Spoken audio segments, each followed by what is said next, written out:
안녕하세요. 23학년도 고등학교 졸업 검정고시 도덕 기출과목 시간입니다. 이번 시험은 여러분 작년 시험과 비슷한 수준으로 출제가 되었고요. 그러나 요즘 최근 몇 년 동안에 도덕 과목이 예전에 비해서 문제가 좀 어려워지고 있는 추세이기 때문에 저희가 기본적인 내용 정리가 되어 있지 않으면 다소 어렵게 느껴질 수도 있는 그런 시험이었습니다. 그럼 1번 문제부터 볼게요. 저희가 1번 문제는 이제 거의 패턴이 정해져 있습니다. 1번 문제는 윤리학의 구분을 물어보는 문제이고요. 지금 작년에 처음으로 4번에 있는 기술윤리학이 시험 문제 등장했고요. 그 전까지는 보통 이론윤리학과 실천윤리학을 구분하는 문제가 나왔지요. 이번에 처음으로 저희 도덕 과목 처음으로 지금 처음으로 답이 일단 먼저 확인할게요. 메타윤리학이에요. 그럼 이게 지금 1번 문제를 저희가 맞추고 들어가야 하기 때문에 1번 문제의 내용 설명을 간단하게 한번 해보겠습니다. 앞으로도 이제 도덕 시험 문제 1번은 윤리학의 구분을 다루는 문제가 나올 거예요. 일단 윤리학은 여러분 크게 세 가지가 있어요. 규범 윤리학이 있고요. 그리고 메타 윤리학이 있고요. 기술 윤리학이 있습니다. 다시 규범 윤리학이 이론 윤리학과 실천 윤리학으로 구분을 할 수 있어요. 자, 규범 윤리학은 기준을 잡는 거예요. 착하게 살기 위해서 어떻게 행동해야 되는지 옳고 그름의 기준을 제시하는 윤리학인데 그것을 이론적인 근거를 제시하면 이론 윤리학이라고 하겠지요. 이론 윤리학은 착하게 살기 위해서 어떻게 행동해야 되는가, 도덕 원리, 이론적인 근거를 제시하는 게 이론 윤리학이에요. 대표적으로 의무론, 공리주의, 덕윤리가 있습니다. 보통 이렇게 세 가지를 우리가 이론 윤리학이라고 부르고요. 실천 윤리학은 이론 윤리학에서 제시한 도덕 원리를 실제 상황에 적용하여 갈등을 해결하고 대안책을 마련한다. 해결책을 제시한다. 그러면 실천 윤리학에 해당될 거예요. 실천 윤리학은 굉장히 많은 분야가 있어가지고요. 생명윤리, 정보윤리, 사회윤리 등등등 다양한 분야가 있겠죠. 실천 윤리학이 시험 문제 나오면 여러분 비교적 쉬운 편이에요. 그다음에 메타 윤리학이 이번에 처음 등장했어요. 메타윤리학의 시험에 나올 때 항상 이렇게 언어의 의미를 분석한다. 추론의 정당성을 검토한다. 이런 표현 등장하는데 일단 도덕에 사용하는, 윤리학에 사용하는 언어의 의미를 분석한다. 의미라는 말 대신에 개념이라는 표현을 쓸 수도 있어요. 의미를 분석한다. 이런 표현 나오면 거의 99% 메타윤리학이에요. 자, 어떤 느낌이냐면 규범윤리학은 착하게 살기 위해서 우리가 어떻게 행동해야 될까? 그 행위의 동기가 도덕 법칙을 지켰는가가 중요해. 의무론이고. 그 행위의 결과가 쾌락은 늘리고 고통은 줄였는지가 중요해. 그런 공리주의. 그런 느낌이잖아요. 근데 메타윤리학은 착하게 살기 위해서 어떻게 행동해야 되는지는 관심이 없어요. 단 착하다라는 낱말의 의미가 정확한지, 착하다와 선하다의 의미는 어떤 차이가 있는지 그런 걸 명확히 하고자 하는 게 메타윤리학이에요. 살짝 국어 사전 느낌 나는 그런 윤리학이기도 하지요. 기술 윤리학은 여러분 작년에 처음 등장했어요. 기록하여 서술한다는 윤리학이에요. 어떤 사회의 도덕 현상을 혹은 관습을 있는 그대로 서술한다, 설명한다 이런 표현이 등장하면은 기술 윤리학입니다. 약간 관찰 일기 같은 그런 느낌이 있어요. 이렇게 해서 윤리학의 구분, 이제 이게 앞으로 여러분 1번 문제고요. 지금까지는 주로 이론 윤리학과 실천 윤리학을 구분하는 문제, 그리고 늘 실천 윤리학이 주로 시험에 나왔다면 이제는 작년에 기술 윤리학도 나왔고 이번에 처음으로 메타 윤리학도 나왔기 때문에 이제는 잘 정리하셔가지고 1번 문제를 맞추실 수 있게 준비를 해야 될 것 같습니다. 도덕적 이론을 제시한다, 원리 제시한다, 이론 윤리학, 적용한다, 해결한다 이런 말이 있으면 실천 윤리학, 의미를 분석한다, 추론 아니면 논리적인 타당성을 검토한다, 메타 윤리학, 도덕 현상을 서술한다, 설명한다, 기록한다 그런 말이 있으면 기술 윤리학입니다. 됐지요? 저희 신경 윤리학은 가능성이 없어 보입니다. 이제 2번 문제 갈게요. 다음에 소개하는 윤리사상가는 늘 나오는 주제고요. 저희가 동양윤리가 세 가지가 있잖아요. 유교, 불교, 도가. 확률은 거의 100%죠. 이번에 도가가 나왔고요. 도가도 유교, 불교 마찬가지 거의 매년 시험에 나오고 있습니다.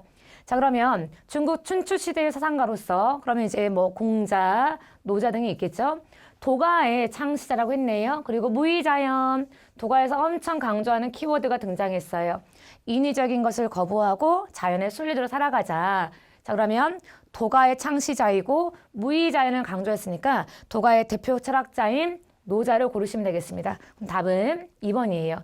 도가가 여러분 노장사상이라고 하기도 해요. 노장사상. 도가의 대표학자가 노자와 장자이기 때문에 앞글자 묶어서 노장사상이고요.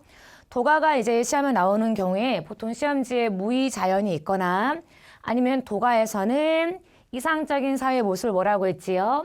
소극과민, 아니면 이상적인 인간의 모습으로 지극한 사람 지인, 참된 사람 진인, 이런 표현들로 도가가 이제 시험 문제를 구성할 수 있습니다. 그 다음에 묵자는 여러분 차별하지 않는 사랑, 차별하지 않는 사랑, 겸애를 강조하는 학파이고요. 차별이 없는 사랑이에요. 순자는 유교에서 약간 비주류 느낌인데 유교의 대표학자인 공자, 특히 맹자 같은 경우는 인간의 본성이 성선하다고 얘기하잖아요. 맹자는 인간의 본성이 성선해요. 우리의 본성이 선하다는 그 네 가지의 근거가 사단. 최근에 시험에 나왔지요. 누구나 어린아이가 강가로 기어가면 그 아이를 얼른 구해주고 싶은 치근한 마음이 든다. 측은지심을 포함하여 네 가지의 단서가 우리가 착하다는 증거라고 했는데 순자는 인간의 본성이 악하대요. 성악설. 근데 여기서 여러분 악이 정말 나쁘다, 못돼 먹었다 그런 의미가 아니고 이기적이다. 이기적인 인간의 본성. 어린 아이를 보면은 이기적인 인간의 본성을 알 수 있다고 했어요. 이렇게 해서 이렇게 두 명은 여러분 유교, 유가, 유학 다 바꿔 쓸 수 있는 표현이지요. 그래서 공자, 맹자가 유교의 핵심 철학자이고요. 순자도 유교 안에 들어가 있습니다. 근데 저희는 일단 노자가 답이고요. 맹자도 알고 가시는 게 좋겠지요. 다음 문제 갈게요. 3번은 여러분 비교적 평이하게 읽어서 풀 수 있는 문제예요. 도덕적 탐구에 대한 설명으로 옳지 않은 거예요. 1번 판단이나 행위의 정당화에 중점을 둔다. 정당한지 안 한지 강조한다. 맞는 말이죠. 2번 도덕적 사고를 통해서 이루어지는 지적인 활동이다. 틀린 것 같지 않아요? 3번 도덕적 추론 능력이 필요하다. 다 괜찮죠? 4번을 보시면 이게 지금 과학적인 사고가 아니라 도덕적인 탐구이기 때문에 정서적인 측면도 함께 고려해야 돼요. 자, 배려적 사고라고 하지요. 배려하는 사고도 필요합니다. 합리적인 사고도 필요하지만 이렇게 배려하는, 감정을 살피는, 그래야 공감할 수 있으니까요. 이런 것도 함께 고려해야 된다고 하니까 4번이 틀린 선지가 되겠지요. 이제 4번 문제 갈게요. 다음 설명에서 해당하는 것은 역시 동양윤리고 여러분 앞에 지금 도가가 나왔고 이번에는 보시면 불교네요. 일단 불교라는 표현이 나와 있고요. 모든 존재와 현상 여러 가지 원인과 조건 이걸 줄여서 인연 힌트가 있어요. 모든 만물이 인연에 의해서 밀접하게 관련되어 있다. 독립적으로 존재하지 않고 세상 모든 만물이 밀접히 관련되어 있다. 그러면 여러분 인연이란 말도 있고 인연에 의하여 생겨났다. 연기라고 하시면 되겠죠? 답은 2번이에요. 나머지 한번 볼까요? 저희가 4번하고 3번은 기출문제이기 때문에 명확히 알아야 되는 거고요. 1번 심지는 여러분 알고 계시면 좋겠습니다. 자, 마음 심자고요. 목욕 재개하다 할 때 그 재자예요. 그러니까 마음을 깨끗이 한다는 거죠. 도가에서 나오는 표현이에요. 노자와 장자의 도가에서 마음을 깨끗이 한다. 심지를 얘기하고요. 오륜과 정명은 둘 다 유교에서 나오는 표현이죠. 오륜은 인간의 기본적인 도리 5가지 질서입니다. 뭐 임금과 신하 사이 의가 있고 부부 사이에 구별이 있고 그런 표현들 있죠. 군신유의, 부부유별 그런 게 오륜에 포함되는 거고요. 정명은 이제 공자 표현이죠. 공자께서 직업윤리도 나오기도 해요.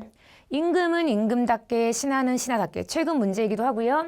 얘가 시험에 나올 때는 시험 문제 뭐 임금은 임금답게 신하는 신하답게 부모는 부모답게 줄이면 뭐 군군 신신 이렇게 나가서 자기에게 주어진 역할을 잘 하는 거 그거를 공자는 정명이라는 표현을 써요.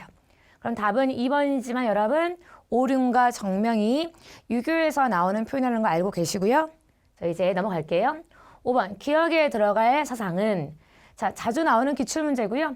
동양윤리가 뭐 유교, 불교, 도가 중에 하나가 나온다면 한 개 이상 나온다면 서양윤리 마찬가지잖아요. 음으론, 공리주의, 덕윤리. 그중에 역시 한 문제 이상이 반드시 출제가 되고 있습니다.